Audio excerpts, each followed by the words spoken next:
Test का सिलसिला शुरू कर रहे हैं। फिलहाल कल पहला टेस्ट जो होगा वो ऑरल ही होगा। मंडे को आपका रिटर्न टेस्ट, और उसके बाद हमने जैसे डिस्कस किया था डेली टेस्ट होंगे, रिटर्न या ऑरल लाजमी तौर पर मेरे बच्चे डेली होंगे।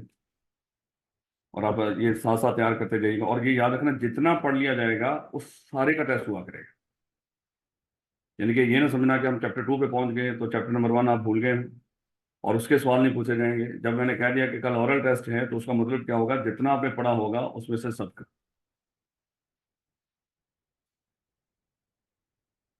नहीं बेटा, अगर आपको याद हो कल अपने या कल या परसों हमने कंपनी की डेफिनेशन पढ़ी थी, और हमने डिस्कस किया था कि कंपनी किसको बोलेंगे, जो रजिस्टर्ड हुई हो अंडर द कंपनी एक्ट 2017 या कंपनी लॉ।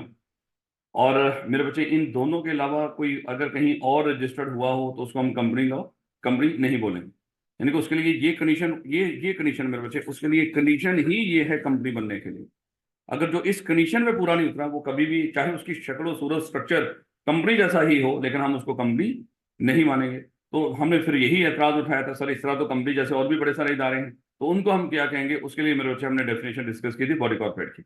यानी कि उसके लिए लफ्ज कॉर्पोरेशन बोल दो, बॉडी कॉर्पोरेट बोल दो, लेकिन उसको कंपनी नहीं बोलोगे। और कंपनी मेरे बच्चे याद रखना, जो अक्सर इदारों के साथ लफ्ज कॉर्पोरेशन लिखा होता है, इसका मतलब क्या हुआ है, वहां पे कंपनी जैसा स्ट्रक्चर, लेकिन वो हकीकत में कंपनी नहीं है। या कंपनी भी बात अपने नाम के साथ कॉर्पोरेशन लिख लेती है क्योंकि उसको इजाजत है, क्योंकि हर कंपनी बॉडी कॉर्पोरेट भी होती है लेकिन हर बॉडी कॉर्पोरेट कंपनी नहीं होती। जैसे हमने डिस्कस किया था, जैसे उसके बॉडी कॉर्पोरेट में पहला ही जो पॉइंट था वो कंपनी का था, लेकिन वो जो बाकी दोनों पॉइंट्स हैं वो कंपनी नहीं है। तो हम ये कहें कि हर कंपनी तो बॉडी कॉर्पोरेट है, हर कंपनी तो बॉडी कॉर्पोरेट है, लेकिन हर बॉडी कॉर्पोरेट कंपनी नहीं है।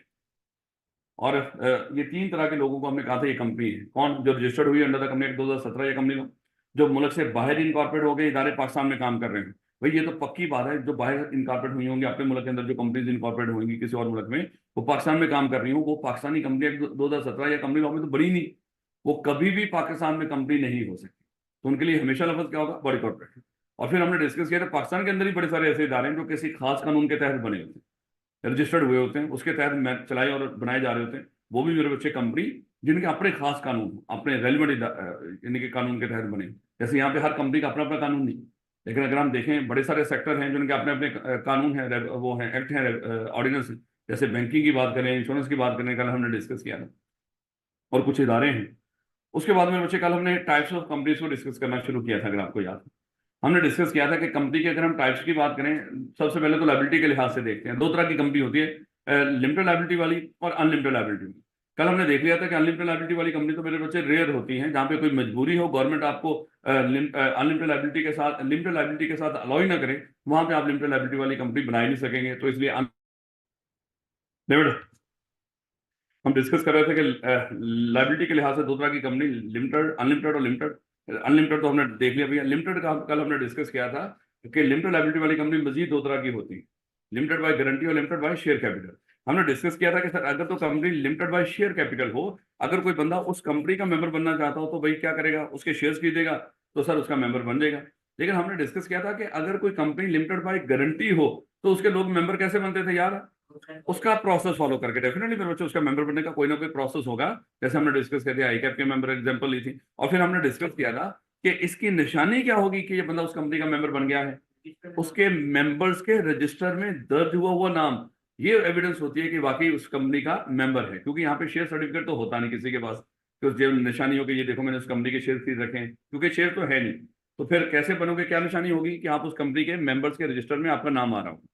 तो फिर मेरे बच्चे हमने डिस्कस किया था कि होना करना क्या होता है बोला यहाँ पे, कि ये बंदा क्या करता है, जब ये मेंबर बनता था साथ क्या करता था, एक गारंटी फॉर्म भी देता था उनको कि कल अगर ये कंपनी वाइंडिंग अप में जाएगी और इसके एसेट्स कम पड़ रहे होंगे लाइबिलिटीज पे करने के लिए, क्योंकि वाइंडिंग अप के मौके पे होता ही क्या है, एसेट्स बेच के लाइबिलिटी पे की जाती है। वाइंडिंग अप कहते ही इसको है कि जहां पे एसेट बेच के लोगों की लाइबिलिटीज पे कर रहे हो, इस प्रोसेस का नाम ही वाइंडिंग अप होता है।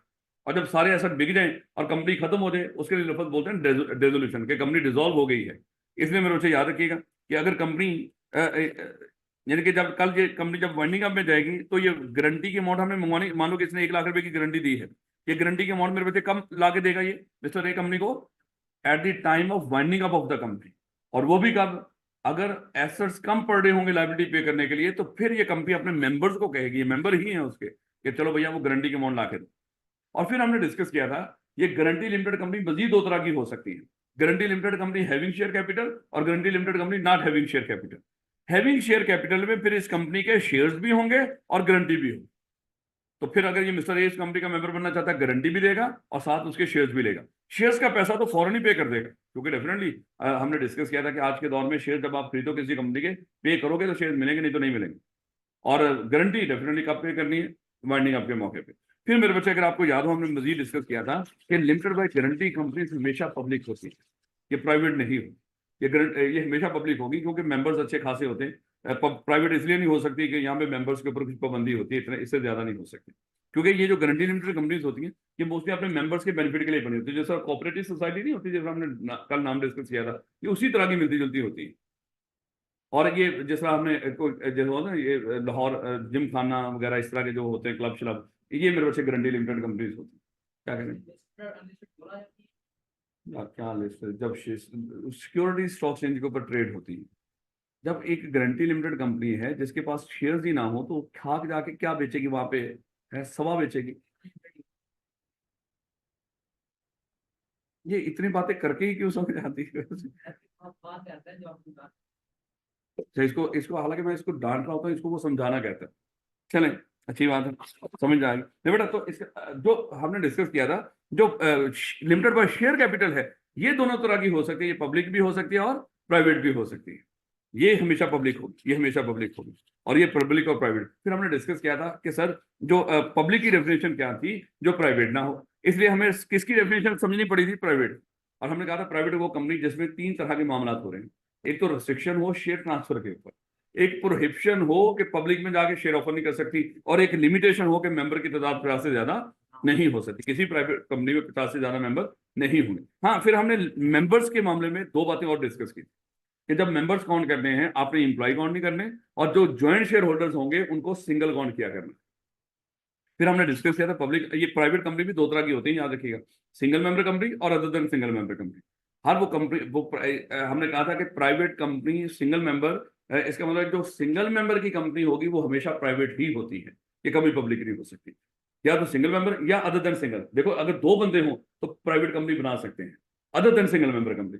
ठीक है मेरे बच्चे, आगे जाकर हम डिस्कस करेंगे। पब्लिक कंपनी के लिए तो बंदे भी कम से कम 3 चाहिए होते हैं। इसका मतलब प्राइवेट कंपनी मेरे बच्चे एक बंदे की भी हो सकती है, दो बंदों की भी हो सकती है, और पब्लिक कंपनी के लिए कम से कम 3 लोग। इसलिए प्राइवेट कंपनी की दो टाइप्स हैं, सिंगल मेंबर और अदर देन सिंगल। चाहे वो 2 हो, चाहे 10 हो, चाहे 100 तो हो ही नहीं सकते, चाहे 50 हो। और पब्लिक कंपनी मेरे बच्चे मजीद दो तरह की होती है, लिस्टेड और अनलिस्टेड। जो जिसके शेयर स्टॉक एक्सचेंज के ऊपर ट्रेड हो रहे हो, लिस्टेड जिसके ना हो रहे हो, वो अनलिस्टेड। ये मेरे बच्चे कल हमने हल्का सा डिस्कस किया था। और याद करें, कल हमने फॉरेन कंपनी भी डिस्कस कर ली थी। हमने कहा था फॉरेन कंपनी कौन सी होगी, ऐसी कंपनी जो पाकिस्तान में इनकॉर्पोरेट ना हुई हो, बाहर इनकॉर्पोरेट हो गए, अगर पाकिस्तान में कोई काम कर रही हो, या तो यहाँ पे कोई बिजनेस सेटअप हो या कोई लाइसेंस ऑफिस हो।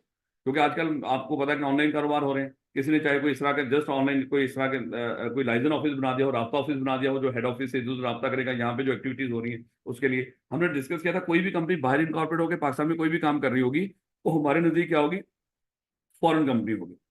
या वो कैसे काम कर रही हो, या तो यहाँ पे प्लेस ऑफ बिजनेस हो या कोई लाइसेंस ऑफिस हो, चाहे वो मेरे बच्चे किसी खुद का हो, चाहे किसी एजेंट के जरिए हो, चाहे वो फिजिकल हो, चाहे वो ऑनलाइन हो, सादा अल्फाज।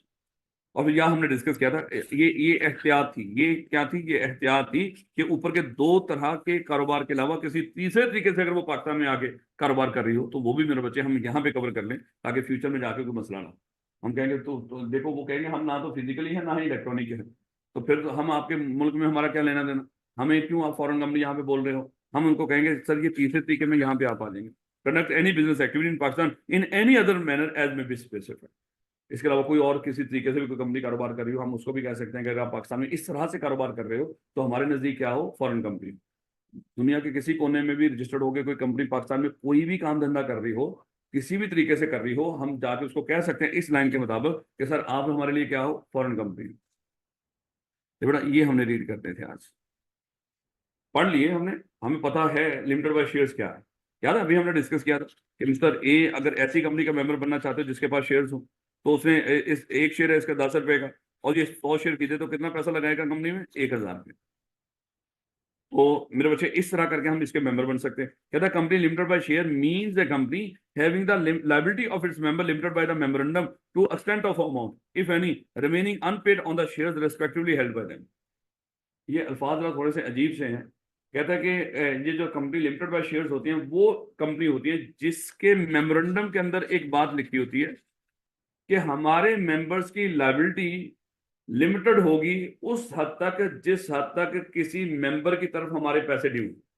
अगर तो ड्यू हैं तो मान लो कि उस हद तक, अगर तो नहीं है फिर लायबिलिटी वैसे ही मामला खत्म हो गया। अब ये कहना किस तरफ जा रहा है, वो जो पार्टली पेड शेयर थे कि अगर किसी बंदे ने हमारी कंपनी के 1000 के शेयर खरीदे और उसने 800 रुपया दे दिया और 200 अभी भी देने वाला रहता है, तो अकॉर्डिंग टू मेमोरेंडम अभी उसकी लायबिलिटी लिमिटेड नहीं हुई। कब लिमिटेड होगी? जब ये पूरे का पूरा 1000 पे कर चुका हो।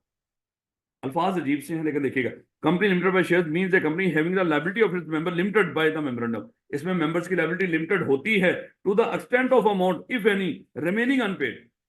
लेकिन अगर इसकी अभी उस बंदे ने शेयर्स के ऊपर सारा पैसा ना दिया हो तो फिर लायबिलिटी तो तब भी लिमिटेड होगी, लेकिन उस हद तक लिमिटेड होगी जितने अभी उसने पैसे दे दिए, लेकिन अभी जो देने हैं वो मेरे बच्चे उसको देने पड़ेंगे।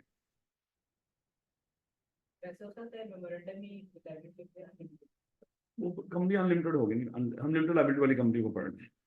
मेमोरेंडम के अंदर अगर लायबिलिटी क्लॉज के अंदर अनलिमिटेड लिखा होगा फिर वो कंपनी अनलिमिटेड है।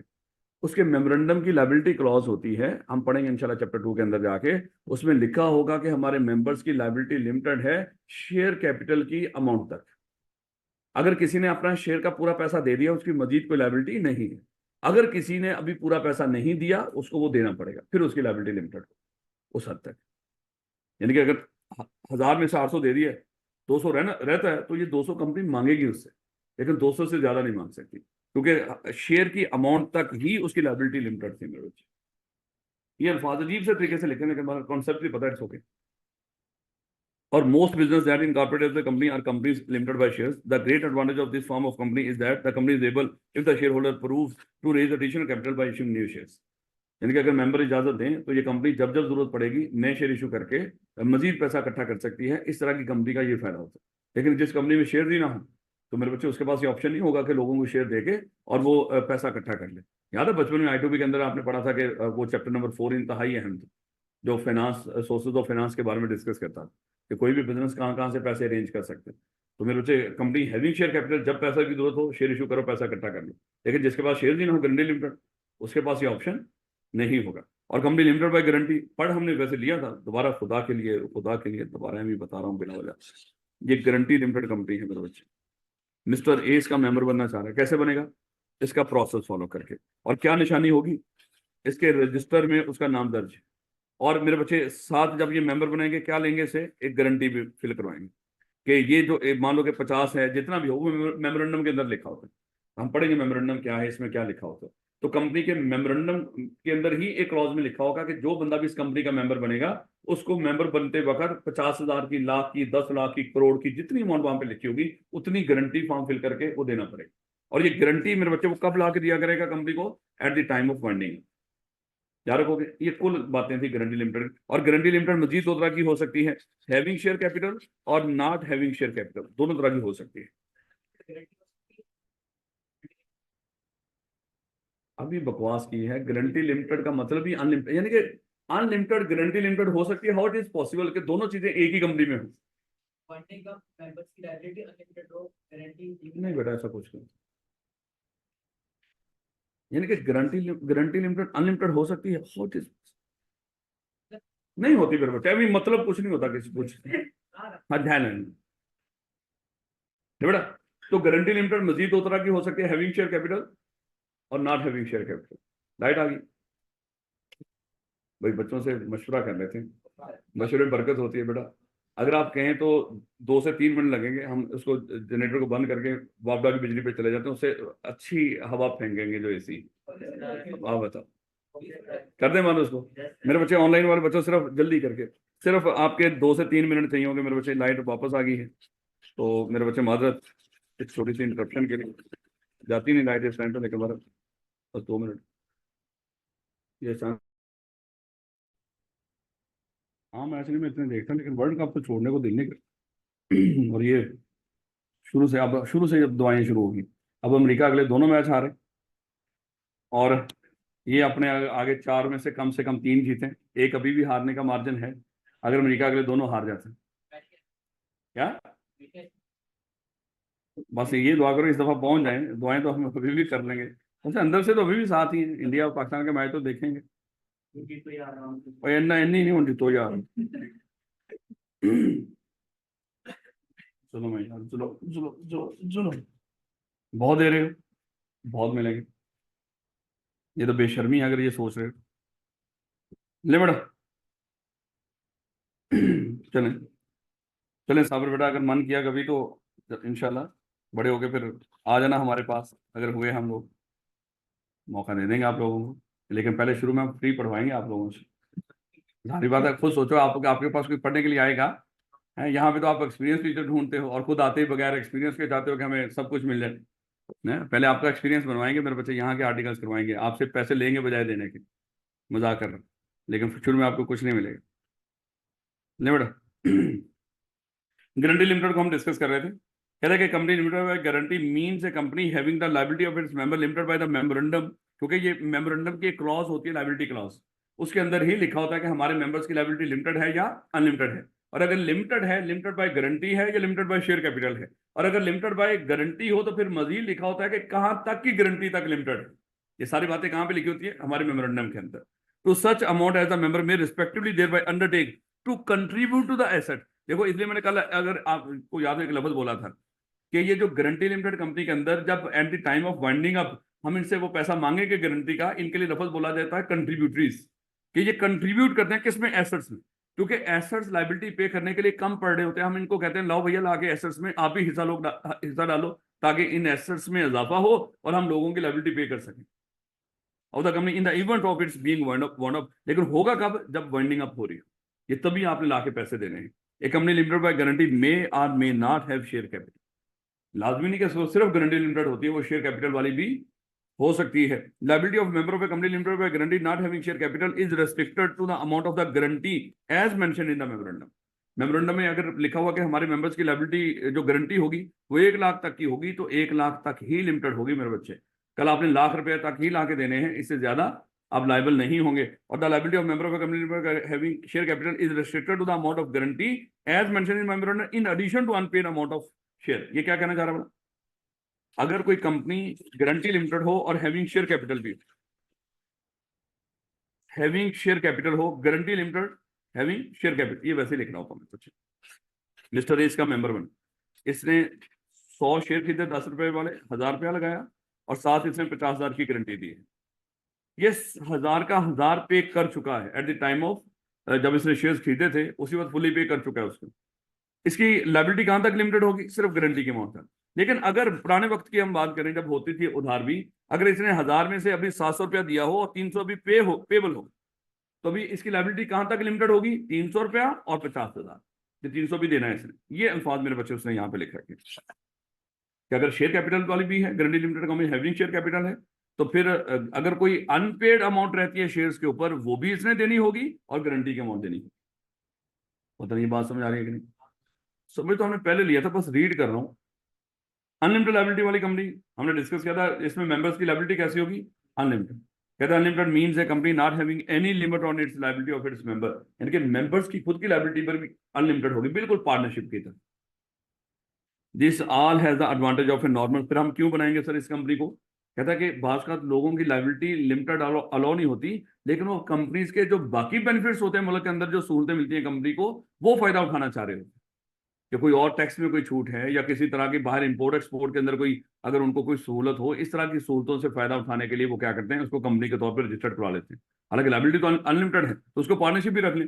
जैसे चलो मान लो इसी तरह कर लो कि अगर एक कंपनी है उसमें मेंबर्स की तादाद ही 50 से बढ़े, पार्टनरशिप के अंदर सॉरी 20 तक अलाउ होते हैं।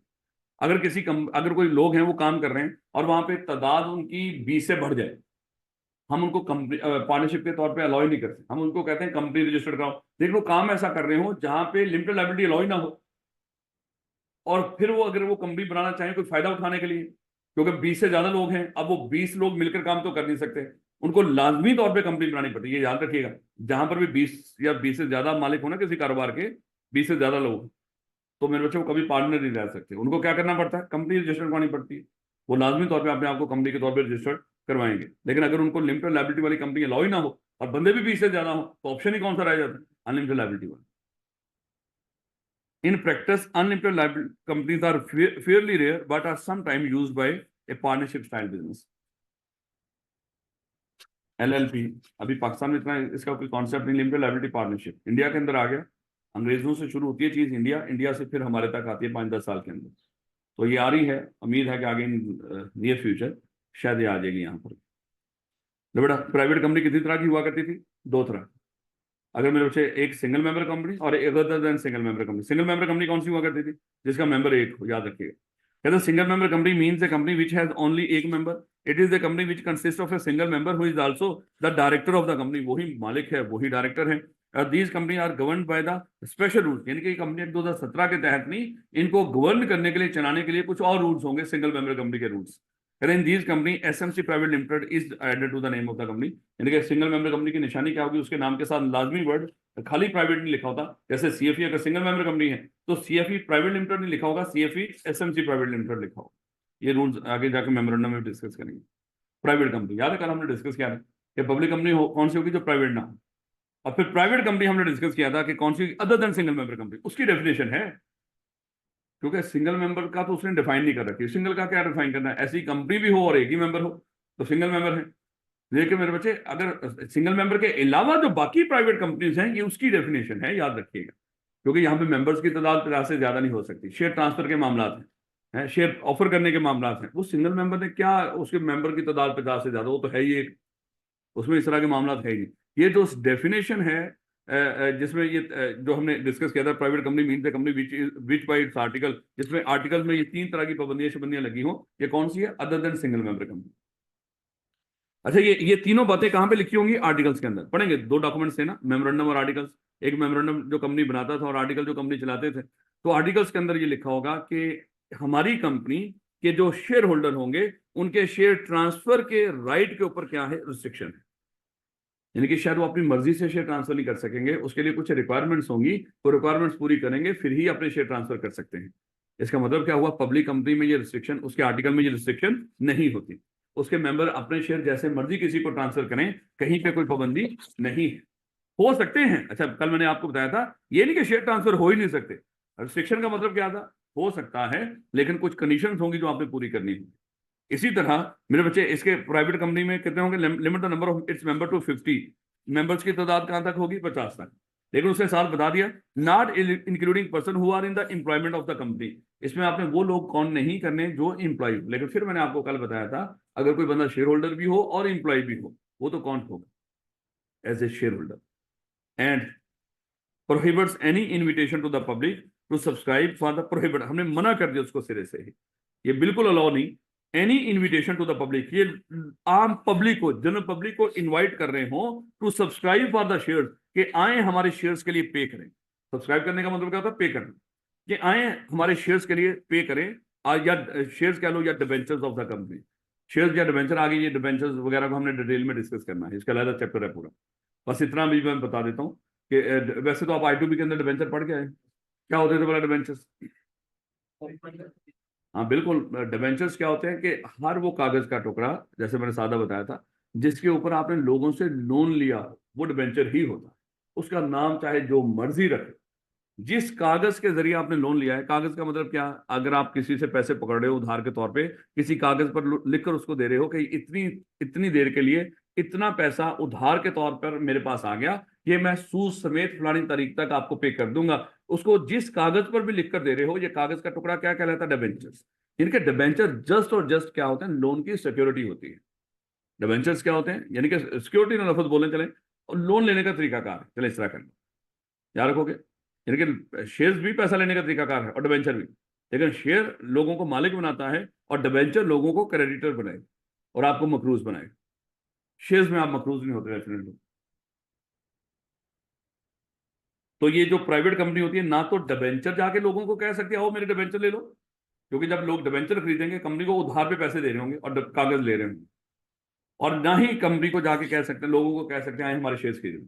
यानी कि सादा अल्फाज में हमने डिस्कस किया था, 3 तरह के मामला हैं। शेयर्स ट्रांसफर करने के ऊपर रिस्ट्रिक्शन, मेंबर्स की तादाद के ऊपर 50 से ज्यादा की लिमिट, और उसके बाद पब्लिक को जाके इनवाइट नहीं कर सकते कि हमारे शेयर्स या डिवेंचर खरीद लो, प्रोवाइडेड दैट, एक्सेप्शन कोई दे रहा है, where two or more persons hold one or more shares in a company jointly, they shall for the purposes of this definition be treated as a single member. याद करने का हमने discuss किया था कि अगर 100 शेयर हैं, वो पांच लोगों ने मिलकर खरीद रखे हैं, मेरे बच्चे 5 लोगों ने मिलकर खरीद रखे हैं ये 100 शेयर्स, तो इनको हम क्या बोलेंगे इसके लिए, जॉइंट शेयर होल्डर्स। और जब हम मेंबर्स की तादाद काउंट करेंगे तो जॉइंट शेयर होल्डर कितने काउंट हुआ करेंगे, एक सिंगल के तौर पे काउंट हुआ करेंगे। देख लो, एक मान गया फ्री पढ़ाने के लिए हैं। नहीं चलो, आप लोग अगर टीचर बनना चाहते हो ना, सबसे पहले तो फ्री में यहाँ पे टीएशिप कर लो, उससे भी फायदा हो। यार तो है भी सब फ्री में। अच्छा, नहीं वो हम आपको कहेंगे भी नहीं। वापस आओ, ले बेटा। कहता कि फॉर दिस डेफिनेशन, सिर्फ इसी डेफिनेशन के लिए, जो अब जरा मुझे बताइएगा, एक कंपनी, उसके मेरे बच्चे वैसे जो मेंबर्स हैं वो हैं 47, इसमें से 4 लोगों ने मिलकर इस कंपनी के 1000 शेयर खरीदे हुए हैं, 6 लोगों ने मिलकर इस कंपनी के 200 शेयर खरीदे हुए हैं, 10 लोगों ने मिलकर इस कंपनी के 8000 शेयर खरीदे हुए हैं, और 3 लोगों ने मिलकर इस कंपनी के 450 शेयर खरीदे हुए हैं।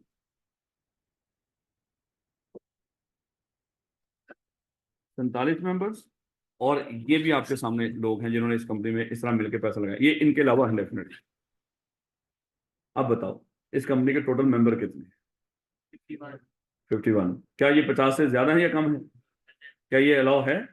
लिमिट से ऊपर चले गए तो इसका मतलब क्या हुआ, ये कॉमन हो गया। लेकिन अगर मैं ये कहूँ ये नहीं है, तो फिर अगरचे आपको लग रहा है कि सर 10, 16 और 20, ये तो शायद कोई 67 तक चली गई बात, लेकिन लॉ कहता है कि हम इनको कितना मानेंगे, इसको एक, इसको एक और इसको एक, ये टोटल कितने होंगे, ये टोटल 50। तो अभी भी आप लिमिट्स के अंदर ही हो, क्योंकि अप टू 50 अलाउ है, तो आप इतने मेंबर हो सकते हैं। याद रखोगे इस बात को। Private company are usually small and medium size family on business, यानी छोटे कारोबार होते हैं। लेकिन public company means a company which is not a, यही डेफिनेशन थी। तो अब पेपर के अंदर वो पूछेगा आपसे पब्लिक कंपनी की डेफिनेशन तो 3 से 4 नंबर की, तो मेरे बच्चे अगर सिर्फ इतनी सी बात लिखोगे ना तो उसके 3-4 नंबर तो मिलेंगे। इसका मतलब क्या हुआ, जब वो पब्लिक कंपनी की डेफिनेशन पूछे, आपने लिखना है public company means a company which is not A private company, तो फिर आगे क्या लिखोगे, प्राइवेट कंपनी, वो जरूर लिखना है आपने। नहीं तो मेरे बच्चे खाली इतनी लाइन के, बेटा आपका नाम क्या बोला? रांझा। पब्लिक कंपनी मे और may not apply for listing on stock exchange, यानी कि पब्लिक कंपनी मे और मे नॉट, यानी कि इस कंपनी के पास ऑप्शन होता है जो लिस्टिंग के लिए अप्लाई कर भी सकती है, चाहे तो ना करे, लेकिन सिर्फ पब्लिक कंपनी के पास ही लिस्टिंग का ऑप्शन होता है। प्राइवेट कंपनी तो लिस्टिंग के लिए अप्लाई भी नहीं कर सकती। इसका मतलब अगर कोई बंदा पूछे सर सर मेरे पास प्राइवेट कंपनी में स्टॉक एक्सचेंज के ऊपर लिस्ट होना चाहता हूं, तो बताओ क्या करें? उसको कहो कि पहले इसको क्या करो, पब्लिक में कन्वर्ट करो, फिर लिस्टिंग के लिए अप्लाई। नहीं अभी नहीं, ये सोल्यूशन होगा कल, ये इस तरह के खुदा ना खासा कंसल्टेंट बनोगे हैं, कोई ग्राहक आएगा उसको साफ साफ इनकार कर दोगे। भाई सोल्यूशन बताना है, पैसा लेना है आप लोगों ने, तो ब्रीफकेस भर के नोटों का है, क्या नहीं पे मिलेगा, और वो छोड़ के चला जाएगा बैग। फिर उसको बताना कि बेटा अगर आप आप लिस्ट करवाना चाहते हो और कंपनी प्राइवेट है, तो किस में कन्वर्ट करो, पब्लिक में कन्वर्ट करो, और फिर आप उसके लिए लिस्टिंग के लिए अप्लाई कर सकते हैं। याद रखोगे इस बात को। पब्लिक लिस्टेड कंपनी याद है, स्टॉक एक्सचेंज का कल हमने डिस्कस किया था। और जिस कंपनी की भी सिक्योरिटीज, लफ्ज मैंने बोला था सिक्योरिटीज, सिक्योरिटीज में हमने कहा था शेयर्स भी आ जाते हैं और डिबेंचर्स वगैरह भी आ जाते हैं, जो भी इस तरह की सिक्योरिटीज हो, बॉन्ड शॉन्स वगैरह व्हाट्सएवर, याद रखोगे। तो such form of public company ही स्टॉक एक्सचेंज के ऊपर लिस्ट हो सकती है जिसकी securities are listed on an exchange, exchange मतलब स्टॉक एक्सचेंज, जिसकी सिक्योरिटी स्टॉक एक्सचेंज के ऊपर लिस्टेड है ट्रेडिंग पर्पस के लिए, कि ये कंपनी आगे स्टॉक एक्सचेंज के ऊपर अपने शेयर्स की ट्रेडिंग कर सकती है, या जिसके शेयर स्टॉक एक्सचेंज के ऊपर अवेलेबल होंगे लोगों की खरीदो फरोख्त के लिए, and they are traded as per regulation of that stock exchange, और डेफिनेटली वो शेयर्स अवेलेबल भी हो स्टॉक एक्सचेंज के ऊपर ट्रेडिंग के लिए, और वो ट्रेड हो भी रहे। Securities are tradable financial instruments, ये जो शेयर्स वगैरह होते हैं ये फाइनेंशियल इंस्ट्रूमेंट्स आप लोग सुनते होंगे अक्सर, आगे IFRS 9 एक बड़ा मशहूर है फाइनेंशियल इंस्ट्रूमेंट्स का, बड़ा खतरनाक 9 ही है ना वो। हाँ, तो है आपके FR2 में ना करो, तो आप लोगों की इतनी औकात है। पहले से ये फाइनल बेटा फिर उन्होंने रखा ही आपकी औकात के मुताबिक है, क्योंकि हमारे से ये फाइनल में जब हम पढ़ते थे हमें कुछ पल्ले नहीं पड़ता कि पढ़ा क्या रहे हैं टीचर। तो इतना वो आया नया नया था उस वक्त, ये कोई ज्यादा पुराना नहीं है, ये तो उस वक्त नया नया ही था, तो हमें कोई नहीं पल्ले पड़ता था कि माशाल्लाह टीचर भी अभी हमारी तरह सीख ही रहे होते थे। लेकिन बहरहाल, तो फाइनेंशियल इंस्ट्रूमेंट्स, जहां पे आज के बाद लफ्ज कहीं फाइनेंशियल इंस्ट्रूमेंट लिखा नजर आ रहा है, आप दिमाग में रखिएगा, ये जो डिबेंचर शेयर्स वगैरह होते हैं ये भी क्या होते हैं, फाइनेंशियल इंस्ट्रूमेंट्स ही होते हैं। तो फाइनेंशियल इंस्ट्रूमेंट्स आर ट्रेडेबल, यानी कि securities are tradable financial instruments used to raise capital, it includes equity shares and debt securities. यानी कि इक्विटी भी इसमें शामिल है। इक्विटी शेयर्स मतलब क्या, जो शेयर्स वगैरह, और डेट का मतलब क्या, जो उधार, और हमेशा उधार के लिए जो डॉक्यूमेंट इस्तेमाल हो, डिबेंचर। जो कैपिटल, इक्विटी कैपिटल इकट्ठा करने के लिए इस्तेमाल हो रहा हो, वो शेयर। क्योंकि डेट कैपिटल भी हो सकता है, इक्विटी कैपिटल जहां पे लोगों को मालिक बना रहे हो, उसके लिए लफ्ज क्या बोलते हैं, शेयर्स। प्रेफरेंस शेयर वाले उधार वाले होते हैं या मालिक होते हैं? हाँ, बेआवाज मालिक जिनकी कंपनी में कोई से नहीं होते। खैर लो बेटा, लिस्टेड कंपनी मीन्स है पब्लिक कंपनी, बोलना है उसको कि लिस्टेड कंपनी हमेशा क्या होती है, public company. Body corporate, bank shank insurance company, ये कंपनी नहीं है, बॉडी कॉर्पोरेट है। कॉर्पोरेशन लफ्ज कह लो, मैं भी लफ्ज बोल देता हूँ बैंक शैंक इंश्योरेंस कंपनीज, ये गलत बोलता हूँ मैं। बैंक शैंक इंश्योरेंस कॉर्पोरेशन, ये भी मेरे बच्चे कंपनी की तरह हैं, ये भी स्टॉक चेन के ऊपर जाके लिस्ट होते हैं। ये बैंक शैंक जितने भी हैं माशाल्लाह, हमारी कंपनी के जो बैंक हैं, वो भी सारे स्टॉक चेन के ऊपर लिस्टेड हैं। अस्करी बैंक और any other entity whose securities are listed on, एक एक एक इदारा थोड़ा सा बेहतर परफॉर्म कर रहा है, क्रिकेट वाला, हमारा जो PCB था। बाकी तो अल्लाह माफ करे, उन्होंने सारे अपने लाके बैठा दिए, इसमें भी उन्होंने अपने करिंदे बैठा दिए, और जबकि वो करिंदे आए हैं, सत्यानाश हो गया क्रिकेट का। Public unlisted company, public unlisted company have not made an offer of their shares to general public, hence their shares are not traded. यानी कि पब्लिक अनलिस्टेड क्या है, जिसके शेयर स्टॉक एक्सचेंज के ऊपर ट्रेड ना हो रहे हो। A public unlisted company however is entitled to make an offer to the general public as and when it thinks fit, unlike private company which are forbidden to invite subscription from. हाँ, ये stock chain के अलावा लोगों को invite कर सकती है ये, लेकिन स्टॉक चेन के जरिए इसको शेयर्स बेचने की इजाजत नहीं होती। तो बेटा ये थी, जल्दी जल्दी करके मैंने थोड़ा सा उसको रीड करने की कोशिश की कि कम से कम आज कोई जाते जाते कोई तो काम की चीज आप पढ़ जाओ। बेटा पब्लिक सेक्टर कंपनी, देखो लफ्ज से फर्क पड़ जाता है। अगर किसी कंपनी, मान लो कि लफ्ज लिखा हो पब्लिक और आगे फौरन से लफ्ज आ जाए कंपनी, मतलब फिर तो पब्लिक कंपनी की ही बात हो रही। लेकिन अगर पब्लिक कंपनी के दरमियान लफ्ज एक और आ जाए सेक्टर कंपनी, मेरे बच्चे, इससे उसका इंटायरली मतलब चेंज हो जाता है। पब्लिक कंपनी, कोई भी कंपनी, चाहे वो गवर्नमेंट की हो चाहे किसी की भी हो, मैं सादा लफ्ज बता रहा हूं, चाहे उसकी गवर्नमेंट की भी उसमें शेयर होल्डिंग, लेकिन एक हद तक, एक हद से ज्यादा शेयर होल्डिंग गवर्नमेंट की बढ़ जाएगी, तो वही पब्लिक कंपनी पब्लिक सेक्टर में कन्वर्ट हो जाएगी। यानी कि पब्लिक कंपनी और पब्लिक सेक्टर कंपनी में फर्क है। पब्लिक कंपनी कोई भी जो पब्लिक हो, जिसमें वो 3 तरह की पाबंदियां ना लगी हो, सादा अल्फाज में जो भी पढ़ के आए, वो सारी कंपनी क्या कहलाती है, पब्लिक कंपनी। लेकिन उसी पब्लिक कंपनी में जब, अच्छा देखिएगा, पब्लिक सेक्टर कंपनी कोई प्राइवेट कंपनी भी हो सकती है। पब्लिक सेक्टर कंपनी यानी कि सादा अल्फाज में पब्लिक सेक्टर कंपनी का मतलब ही क्या है, गवर्नमेंट की कंपनी। पब्लिक सेक्टर कंपनी का मतलब क्या है, गवर्नमेंट की कंपनी, चाहे वो प्राइवेट हो चाहे पब्लिक हो, इससे कोई फर्क नहीं पड़ता। गवर्नमेंट की कंपनी के लिए लफ्ज क्या बोलते हैं, पब्लिक सेक्टर कंपनी। इसका मतलब ये नहीं कि ये पब्लिक कंपनी ही होती है, ना ना ना। पब्लिक सेक्टर कंपनी मतलब कोई भी कंपनी, चाहे वो प्राइवेट है चाहे वो पब्लिक है, लेकिन गवर्नमेंट की उसमें मुदाखलत है, लेकिन किस हद तक वो भी हम देख लेते हैं। मेरे बच्चे अज्यूम कर लो,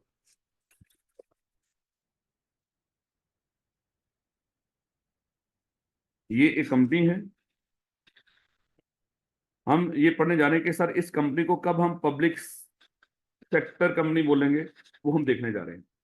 देखो मेरा बच्चा, इस कंपनी के मोर देन 50% शेयर्स, पूरे 50 नहीं, मोर देन 50% शेयर्स अगर गवर्नमेंट के पास है। अगर अगर तो आपने टैक्स पढ़ा है तो फिर आपको दिक्कत होगी इसमें, टैक्स को साइड पर रखे गौर से कर लो।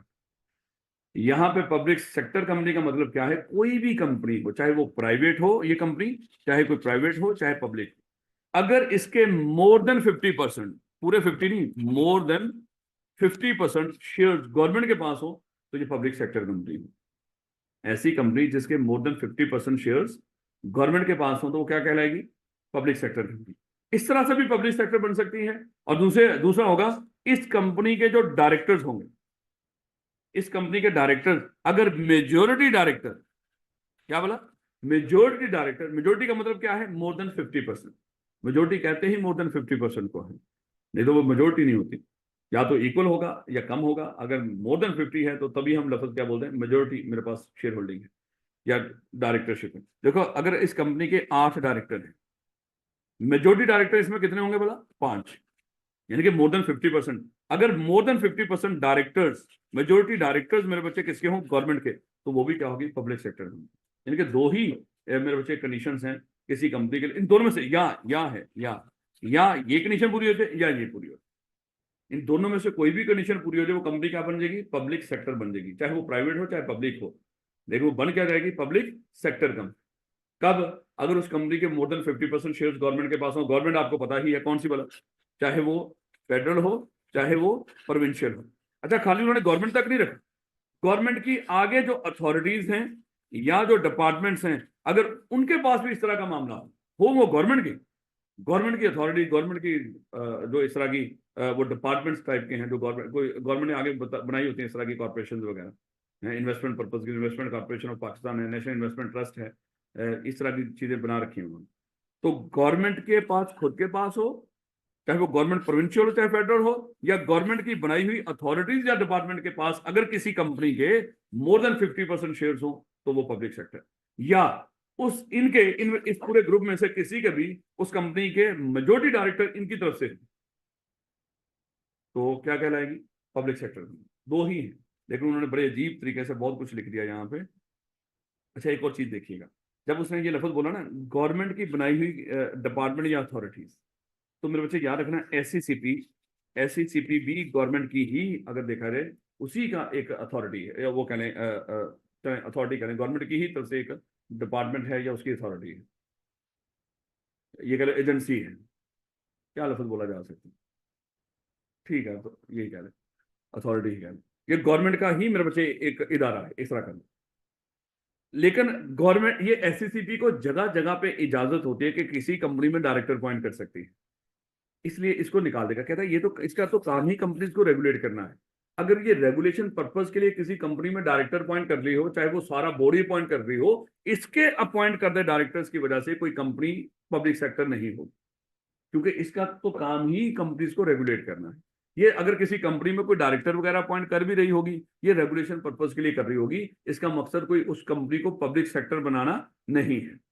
याद रखोगे? यानी कि गवर्नमेंट ने अपनी एक अथॉरिटी को ये वो कर दिया, रिस्ट्रिक्ट कर दिया कि ये है मेरा ही, ये मेरा ही इदारा है। लेकिन अगर इसकी तरफ से किसी कंपनी के डायरेक्टर, अगर अगर 8 डायरेक्टर थे, 6 डायरेक्टर इसने अपॉइंट किए हैं किसी वजह से, देखेंगे मुख्तलिफ जगहों में, तो अगर इसने अपॉइंट कर दिए हो तो इसकी वजह से वो कंपनी पब्लिक सेक्टर नहीं होगी। यानी कि एफसीसीबी को उसने साइड पे कर दिया, ये कंपनीज को रेगुलेट करने का इदारा, ये अपने रेगुलेट करने के पर्पज से इस तरह की चीजें करता रहेगा। याद रखोगे इसको। तो बेटा, it is also important to distinguish between a public company and public sector company. Public sector company has been defined as follows. और इसमें ये दो बातें मेरे से जो भी मैंने आपको बताई बस लिखी उसने इस तरह के डीप तरीके से। A public sector company means a company whether public or private, उसने कह दिया, इससे कोई फर्क नहीं पड़ता वो सामने वाली जो कंपनी है वो पब्लिक है या प्राइवेट है, which is directly indirectly controlled beneficially owned. चलो, जिस कंपनी के ऊपर कंट्रोल ही किसका हो? गवर्नमेंट का, या जो उस कंपनी का जितना बेनिफिट है वो किसको जा रहा है? गवर्नमेंट, वो भी पब्लिक सेक्टर ही होती है।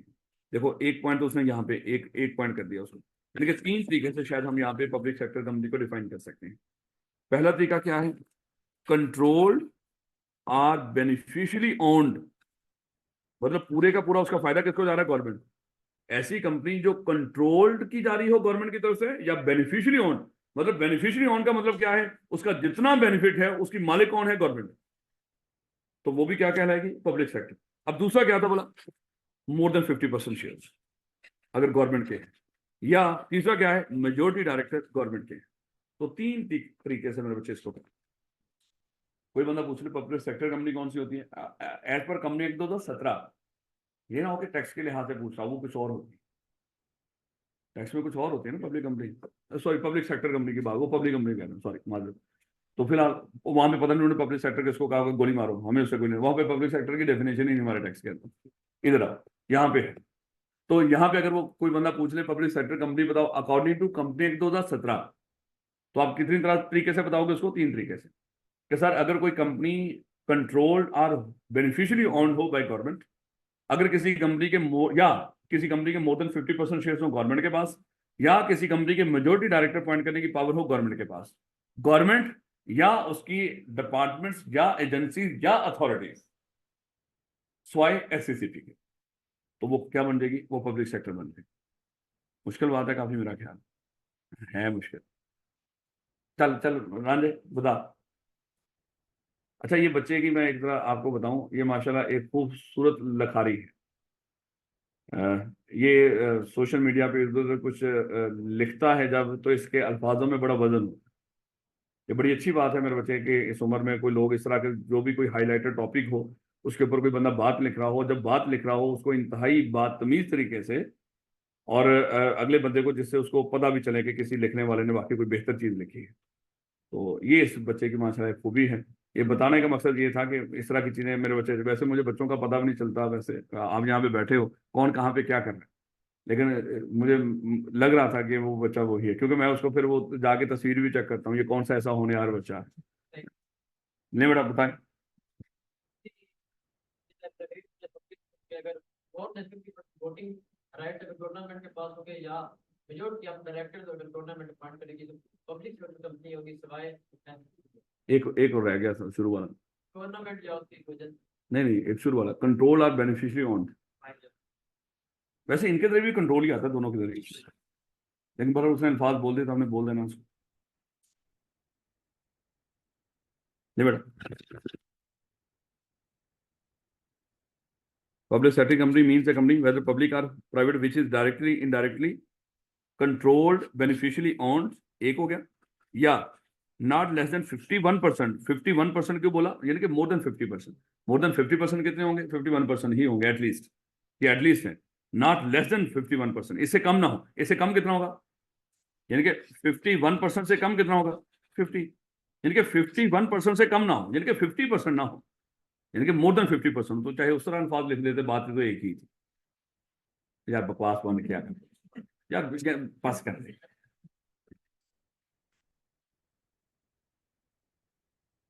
बेशर्मी।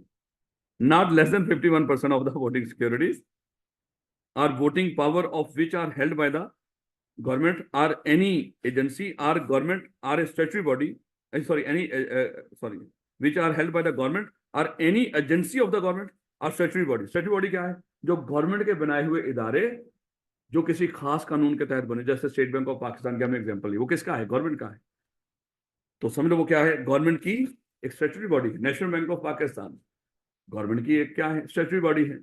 इस तरह अगर हम पीएसओ की बात कर लें या बाकी भी इस तरह के बथेरे इदारे हैं, or in respect of which the government or any agency, ये अगला पॉइंट शुरू हो गया मेरे बच्चे, government any agency of the government or a statutory body has otherwise power to elect, nominate or appoint majority of its director. ये मेरे बच्चे लीगल वर्डिंग होती है, एक भी लफ्ज बोल देंगे ना इनमें से, इट्स ओके। यानी कि गवर्नमेंट के पास ये पावर हो कि उस कंपनी के मोर देन 50% नहीं बोलना, मेजोरिटी, यहाँ पे मोर देन 50% नहीं बोलना, क्या बोलना है? मेजोरिटी। मेजोरिटी का मतलब क्या होता है? मोर देन 50%। अगर यहाँ पे भी आप बोल रहे होंगे कि गवर्नमेंट के पास मोर देन 50% डायरेक्टर अपॉइंट करने की पावर हो, उसको कहेगा यार देख, है तो गलत नहीं है, गलत नहीं है मेरे बच्चे, तमीज होनी है ना, हम पास कर रहे हैं कि नहीं? बात का तो उसको कुछ बातें बुरी लगती, वो कहेगा देख बच्चे, एक लफ्ज वहां पे लिख रखा था ना कि मेजोरिटी है, तो तूने है तो मोर देन 50%, लेकिन डायरेक्टर मोर देन 50% क्या होते हैं? गलत नहीं है वैसे। Include a public sector association not for, अच्छा, majority director and include a public sector association not for profit licensed by the commission, provided that the nomination of director by the SCCP on the board of the securities or any other entity or operation of any other law shall not make it a public sector। उसने वो ये लिखा सादा अल्फाज में, SCCP को निकाल दिया कि एससीसीपी किसी भी कॉर्पोरेशन, किसी भी एंटिटी का अगर रूल्स एंड रेगुलेशन के मुताबिक, जो कानून है उसके मुताबिक अगर कहीं पे अपॉइंट कर रही होगी, उसकी वजह से दो कंपनी, यानी कि वो कंपनी पब्लिक सेक्टर नहीं हो। बस आपने यहाँ पे 3 बातें याद रखें। पब्लिक सेक्टर का मतलब क्या? ओन्ड और कंट्रोल और बेनिफिशियरी ओन्ड, मोर देन 50%, मेजोरिटी डायरेक्टर। अगले अल्फाज कम ज्यादा हो भी गए कोई दिक्कत, ये 3 अल्फाजों में कोई कमी नहीं होनी चाहिए। मुश्किल बात। अच्छा, ये तो आपने पढ़ ही लिया, आई मीन रीड कल करेंगे। अभी अभी जो आपने पढ़ा है ना, शायद आपको पता ही नहीं चला, आपने होल्डिंग कंपनी की भी डेफिनेशन पढ़ी। होल्डिंग कंपनी किसको कहते हैं? जिसकी कोई सब्सिडरी हो। और कोई भी कंपनी होल्डिंग तभी बनेगी अगर उसमें कोई दो में से कोई एक खसूसियत हो, दो में से कोई भी। या तो इस कंपनी एच के पास कंपनी एस की मोर देन 50% शेयर हो, या कंपनी एच कंपनी एस के बोर्ड ऑफ डायरेक्टर की कंपोजिशन को कंट्रोल करती है, मतलब मेजोरिटी डायरेक्टर अपॉइंट करने की पावर इसके पास। इसी को हम होल्डिंग और सब्सिडी भी बोलते हैं। बस आपने क्या करना है, इसको सिर्फ रीड करके आइएगा। ये कल हम यहाँ पे पढ़ेंगे, इसको बड़े तसल्ली से समझेंगे, और ये आईकैप को बहुत इंतहाई पसंद टॉपिक, यानी कि आईकैप कुछ पूछे ना पूछे, होल्डिंग सब्सिडी उसको पसंद है। उसको पता है कि आगे आपकी जो बड़ी सारे मामला हैं वो होल्डिंग, जैसे कंसोलिडेटेड फाइनेंशियल स्टेटमेंट्स, वो डिपेंड कर रहा होता है होल्डिंग सब्सिडी के ताल्लुक पे। एसोसिएट हो तो डेफिनेटली मेरे बच्चे उसमें वो कवर नहीं होती, तो इसलिए ये बड़ा उसको पसंद है टॉपिक। मेरे बच्चे इसको इंशाल्लाह कल करेंगे, और कल हमारी क्लास मेरे बच्चे एज पर शेड्यूल ही हो, पौने सॉरी 2 से 3:15 बजे इंशाल्लाह कल मुलाकात होगी। बहुत शुक्रिया मेरे बच्चे, आज इस गर्मी में आप लोग आए। टाइम थोड़ा सा चेंज है, क्या कह रहे हो? अभी 2-3 दिन बेटा, तो कर प्लान, जो तूने प्लानिंग करनी है वो करके रख, इंशाल्लाह।